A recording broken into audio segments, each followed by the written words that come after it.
Muy buenos días, familia. Aquí seguimos un día más, una mañana más de viernes para seguir compartiendo, predicando y enseñando la bendita palabra de nuestro Dios. Como bien saben, estamos centrados en el Evangelio de Mateo y hemos ido avanzando poco a poco hasta que hoy nos vamos a detener en el versículo 14 del capítulo 13. Y así nos dice la palabra de Dios en Mateo capítulo 13, versículo 14, de manera que se cumple en ellos la profecía de Isaías que dijo: de oído oiréis y no entenderéis, y viendo veréis y no percibiréis. Seguimos en medio de la respuesta que el Señor Jesús le está dando a sus discípulos cuando estos le preguntaron que por qué estaba enseñando por parábolas. Y Jesús les dijo que lo hacía porque hay personas a las cuales Dios les ha dado el saber sobre los misterios del reino de los cielos, pero a otros, sin embargo, no les es dado el conocer. Ahora, antes de continuar, quiero aclarar que cuando dice el Señor que a algunos sí les es dado conocer los misterios y a otros no les es dado, hay que dejar bien claro que esto no se trata de que Dios esté haciendo esto de una manera aleatoria. No es que Dios diga sin razón alguna, este sí, este no, este sí, este no, mira, ni muchísimo menos. La Biblia enseña claramente que Dios no hace acepción de personas. Esto se refiere a que aquellas personas que muestran un interés por las cosas de Dios, se les abrirá el entendimiento y por lo tanto se les es dado el conocer los misterios de Dios.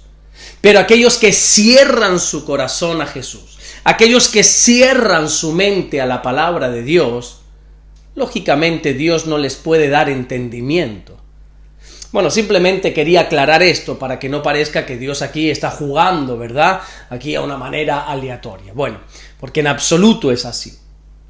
Ya veíamos ayer cómo el Señor dice que hay personas que viendo no ven, oyendo no oyen y que tampoco entienden.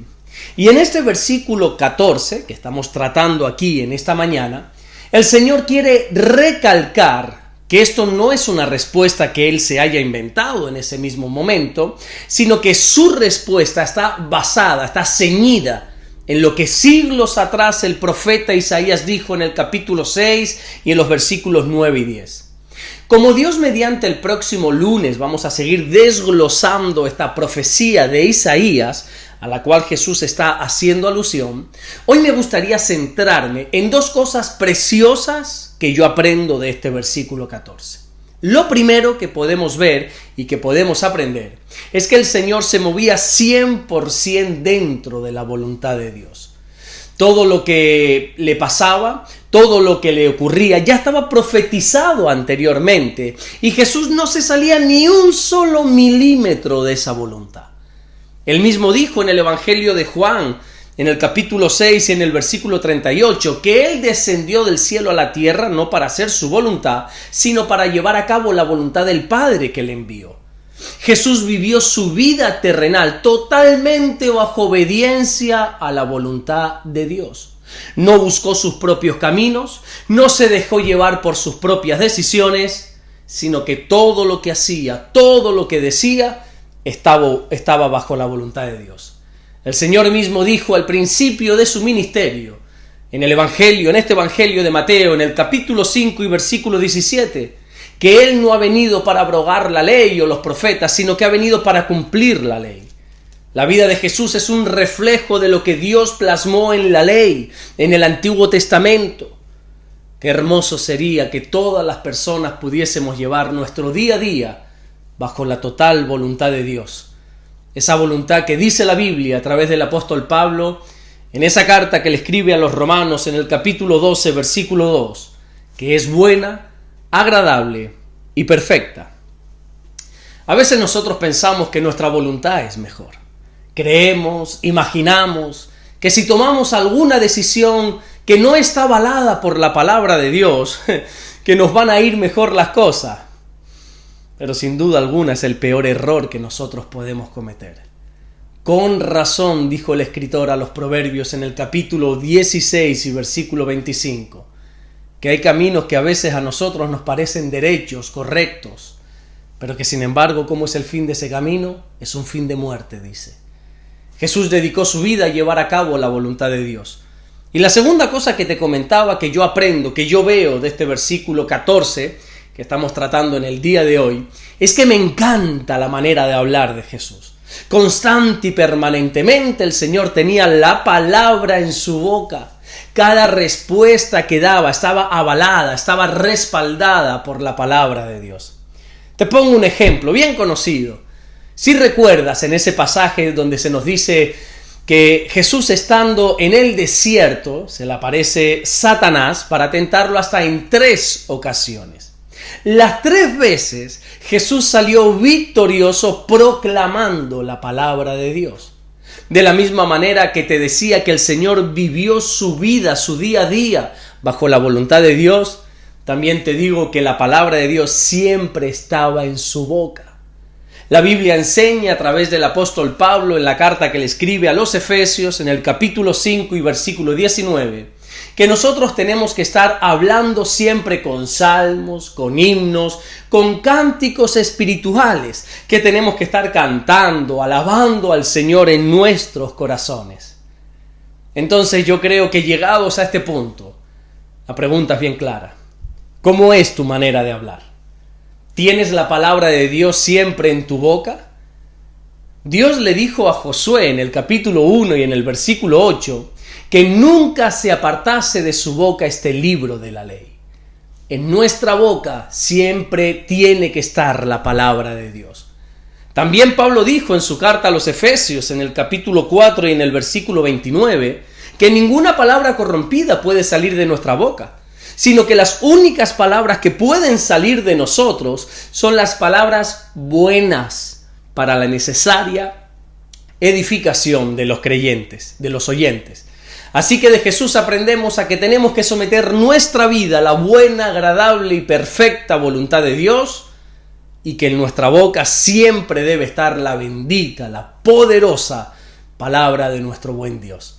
Amén. Vamos a orar en esta mañana de viernes, vamos a darle gracias a nuestro Dios. Señor, te damos las gracias porque tú eres bueno, Señor. Tu misericordia siempre está sobre nosotros. Tu palabra dice que tú eres bueno y para siempre es tu misericordia. Gracias, mi Dios, por todo lo que estás haciendo y por todo lo que vas a hacer. Oramos en el nombre de Jesucristo para que nos ayudes a someter nuestra vida a tu voluntad. Que siempre estemos viviendo, Dios mío, bajo lo que tú quieres de nosotros, Señor. No nos permitas que nos salgamos ni un solo milímetro de ese plan diseñado tuyo para nosotros. Ayúdanos a ser imitadores de Jesús. Ayúdanos también, Señor, a que como Jesús hablaba, así hablemos nosotros. Siempre bendiciendo, siempre con palabras de edificación, siempre con la palabra en nuestra boca. Gracias, mi Dios, por todo lo que estás haciendo. Y gracias por todo lo que vas a hacer en el nombre de Jesús. Amén y amén. Que Dios te bendiga. Nos vemos el lunes, Dios mediante, para poder seguir compartiendo la palabra del Señor. Y no me gustaría terminar este devocional sin antes pedirles un favor. Yo soy de los que cree que tenemos un Dios que todo lo puede, un Dios que no es poderoso, no te equivoques, nuestro Dios no es poderoso. La Biblia dice que es todopoderoso, Él lo puede todo. Tengo un cuñado, que es el marido de mi hermana, la mayor, que está malito. No vamos a entrar aquí en... Está malito el hombre, lleva un tiempito mal, y ayer recibíamos la noticia de que lo han intubado, y estamos, como dicen los médicos, esperando a que llegue el momento. Y yo creo que cuando un pueblo se pone de acuerdo para orar, cuando 2 o 3, dice la Biblia, se ponen de acuerdo para orar, nuestro Dios, que está arriba en los cielos, lo escucha. Así que te voy a pedir el enorme favor, si puedes, si no, no te preocupes, pero si puedes, por favor, que ores. Mi cuñado se llama Andrea, él es italiano, pero están viviendo en Suiza, llevan un tiempito, unos cuantos bastantes años viviendo allí. Si por favor puedes orar por él, para que Dios ponga su mano, pueda sanarle. No solamente te voy a pedir el favor de que estés orando por mi cuñado, sino que también ores por mi hermana, por María. También por mi sobrino, que se llama Daniele. Por favor, estate orando por esta familia para que el Señor traiga consuelo, traiga paz en medio de estos duros momentos, duros y difíciles momentos. Yo estoy confiado en el Señor. La Biblia dice que no tendremos temor de las malas noticias porque el Señor nos hace vivir confiados. Yo creo en un Dios que todo lo puede y que si al final pasa lo que los médicos dicen que pasa, con todo eso yo voy a seguir adorando a Dios, levantaré mis manos al cielo y alabaré y proclamaré el nombre de nuestro buen Dios porque Él es bueno y para siempre es su misericordia. Pero también creo en la sanidad y hasta el último aliento de la vida de mi cuñado vamos a seguir clamando por sanidad. Como dijeron los amigos de Daniel, cuando lo iban a tirar allí en el horno de fuego, nuestro Dios puede sacarnos del horno de fuego, pero si no lo hace, con todo y eso nunca adoraremos a otros dioses. Mi Dios puede sanar cualquier enfermedad, pero si no lo hace, con todo y eso le adoraré.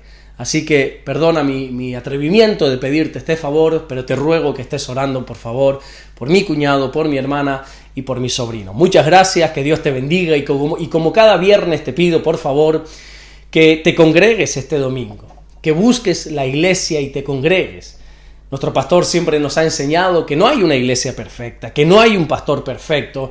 No te desanimes si vas a tu iglesia y ves que haya cosas que no te gustan, es normal. Lo único que no puedes aceptar son doctrinas extrañas, que sean herejías, que sean cosas raras, pero de resto, por favor, congrégate. Nos vemos el lunes, Dios mediante, si así vuelve Dios a darnos este inmenso privilegio. Bendiciones.